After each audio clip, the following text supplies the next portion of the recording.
Welcome back to the flow of the Rite. We have cast our circle 3 times round. Now we are going to invite our guardians to the edge of our circle. Do you have a relationship at this point with your guardians? Do you have a sense of who they are, what they are? When we work with elemental energy, we generally work with 3 kinds. The elements themselves, those physical elements we know well, of air, fire, water, and earth. The ones that are tangible, that we know through our 5 senses in reality. And we work with the elemental aspect of them. What they are at a wider energetic level. If I tell you air equals inspiration, I'm talking about the elemental energy of it. And then we work with the elemental guardians. Or at least we do if we've established a relationship with them. Think of the elemental guardians as the wisdom of the elements. They are the aspect of the elements which is quite aware of itself. We don't think of the elements or the elementals as having self-awareness, but we do think of our elemental guardians as being self-aware. Not only of their own nature, but their own nature in relation to all of the other elements and aligned to the gods. Those of us who work with elemental guardians work with them generally as allies. The way I personally was taught to view them, and I still do to this day, all these years later, is they are my ally. They work with me. I align myself with them. However, it's not so much they have a concern for me. It is that they do have a concern to see that the work that I do meets the expectations of my higher self and the God and the goddess that I adore. The elemental guardians, for many of us, are seen having a top priority, which is their allegiance to the gods, just as we have ours.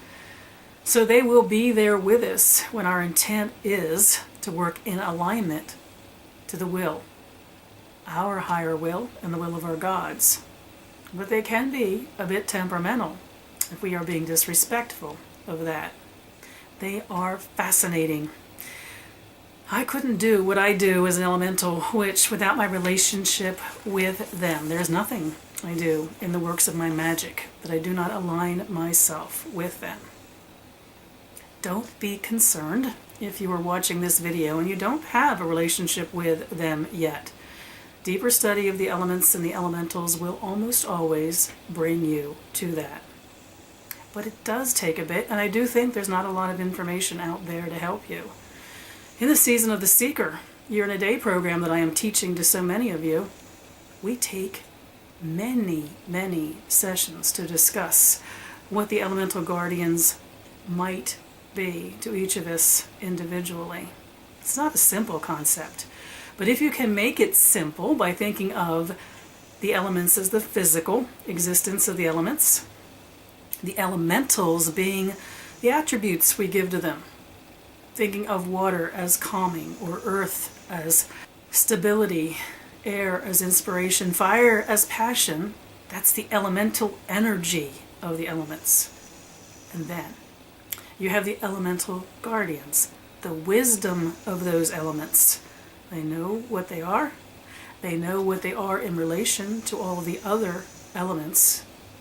Fire as an element or an elemental can only be fire with no consideration of the other elements. But the wisdom of fire knows what it is in relationship to all the other elements.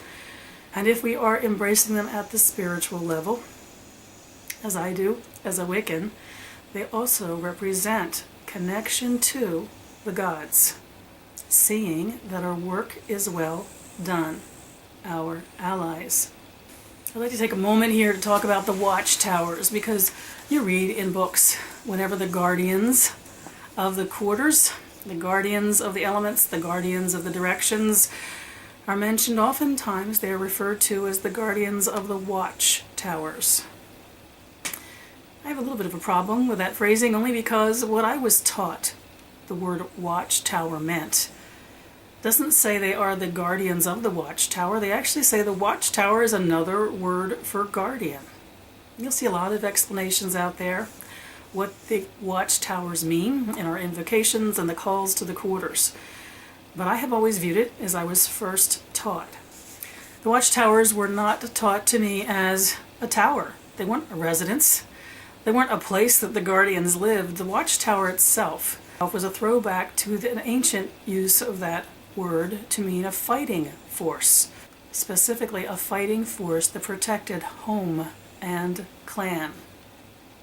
So if you're thinking about alignment to the watchtowers as a magical practitioner, what better description than someone who has your back, watches out for you, protects your circle, protects what you are doing. The word watchtower is a powerful and fine word to my mind, even if a bit antiquated. And then we get turned off, some of us, by hearing and seeing the watchtowers introduced with the phrase, "Hear ye dread watchtowers," which makes it sound like we should be in fear of the watchtowers. We have another old word there, and one of the phrasings for dread meant respected or respectful, in the sense of being full of respect. So if we say, "Hear ye dread lords of the watchtowers," and we think we are saying, "Hear ye respected guardians of the elements," we take away a bit of that drama and that little frisson of the word dread as we know it in modern sense. I had to step away for a minute because I forgot I wanted to bring my Peyton over as part of this Flow of the Rite session. I have to admit, for a great number of the years of my practice, I would invite the guardians to the edge of my circle using the flaming pentagram, where I directed and pushed back to the edge of circle with my blade the place that I would identify as the portal where I wished my guardians to stand. I would still do that, more than likely in a public ritual, because there's nothing more dramatic than waving your hand around and everybody follow you and know exactly what you're doing and be in that same place with you. However, as a solitary practitioner, I have gone back to some of the first ways I learned to establish the place at the edge of my circle that I wanted each guardian to stand in my day-to-day practice for myself. I call them with my pinnacle. That's why I wanted to get up for a second and get it for you. Really not as difficult a thing to learn for a new person, but I also think it makes you intimately involved with the creation of the portal.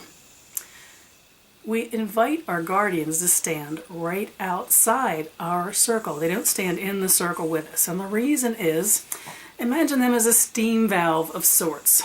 Say, I decide I want to work with fire.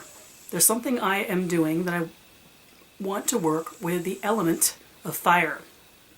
So I want to gather the elemental energies of fire around me in the working I'm going to do in my circle.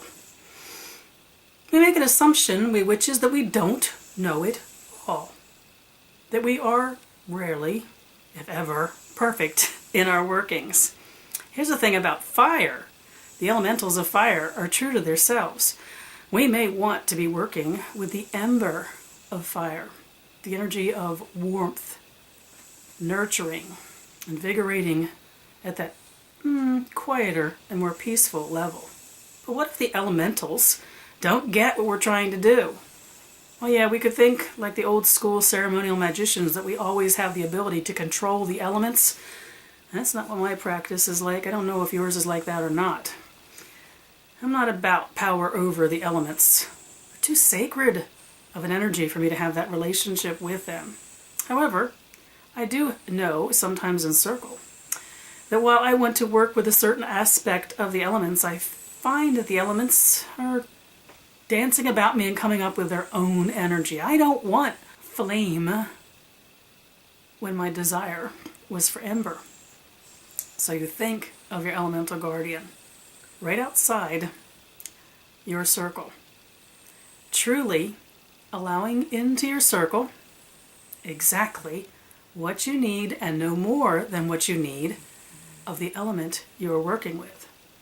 So I will get ember because my guardian's got my back. Also, I trust in my guardian that if I need more than that ember,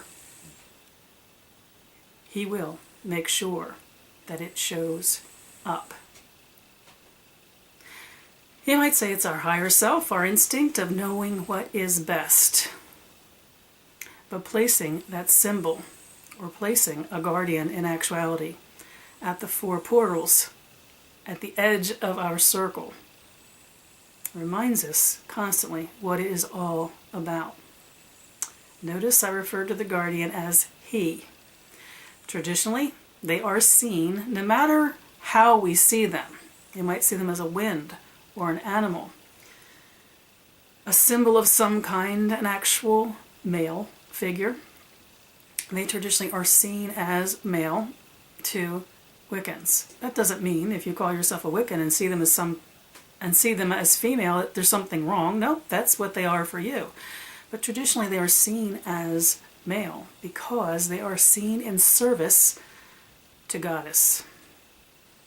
You might also, if you consider a relationship to the god of the Wicca as that which lives and dies. Therefore, we as human beings living and dying are deeply connected to him.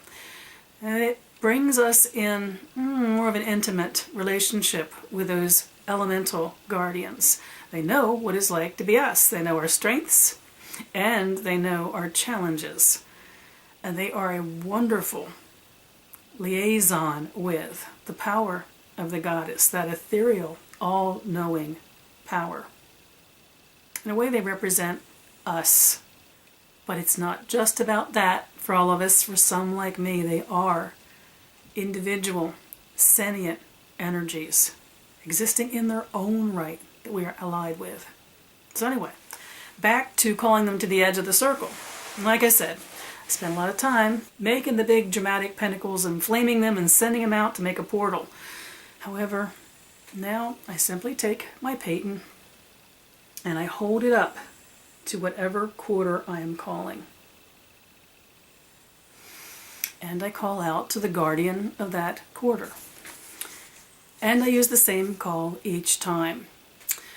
I will change the calls to the elements, and that will be our next video, the calls to the elements, which I think most of you are quite common with. But I don't change the call to my guardians. My guardians know this call. It's the one I've used for a long time now as a solitary practitioner. I think I stole it in bits from something I read within the last 10 years. However, I modified it and rewrote it so many times I couldn't give you a source because it doesn't have much in common with that original source now. When I begin, I call on the guardian of air, raising my pinnacle to the guardian of the air. And I say, Winged One, guardian of air, I call upon you. Keep me wise through my right. In the name of the goddess we both adore, hail and welcome. Notice, I welcome the guardians. I don't summon them. After I've welcomed the guardian of the air, I put my pinnacle to my heart, and I move to the south to welcome the guardian of fire. Fierce One, guardian of fire, I call upon you. Keep me brave through my right. In the name of the goddess we both adore, hail and welcome. Moving to the west to welcome the guardian of water. Swift One, guardian of water, I call upon you. Keep me sure through my right. In the name of the goddess we both adore, hail and welcome. Moving to the north to welcome the guardian of earth. Powerful One, guardian of earth, I call upon you. Keep me strong through my right. In the name of the goddess we both adore, hail and welcome. I then step back, and it's just a quirk of my own, to the center of my circle Raise my paten in the direction of my altar, which happens to be north, but I'm offering this to the center. Winged one, fierce one, swift one, powerful one, together keep me pure through my rite. In the pinnacle call to my guardians, I've acknowledged what I want of them in my rites. Notice I refer to the guardian of air as the winged one, asking him to keep me wise. The guardian of fire as the fierce one, asking to keep me brave. The guardian of water, the swift one, asking to keep me sure during my rite. And the guardian of earth, the powerful one, keeping me strong through my rite. These are the attributes of the guardians that I set just outside my circle to watch over, assist, and keep me focused on the work that I need to do. Seeing that I get enough, just enough, and no more than what I need of any of the elemental energy that I am requesting in my circle. The important thing here really is know what you are welcoming to your circle. After that circle is cast, the first thing we then do is decide what we are going to invite to join us. For me, the first thing I invite doesn't quite join me, but stays right at the edge of my circle. A very real presence that I tangibly feel. I am inspired by it. I know that it has my back. Think for yourself if you're ready at this point to invite elemental guardians to the edge of your circle. You may be, even if you have not tried it so far, if you think of them as the wisdom of the elements, the knowledge of their power in relation to you, to the other elements, and to the gods, as I say in my pinnacle call, you both adore.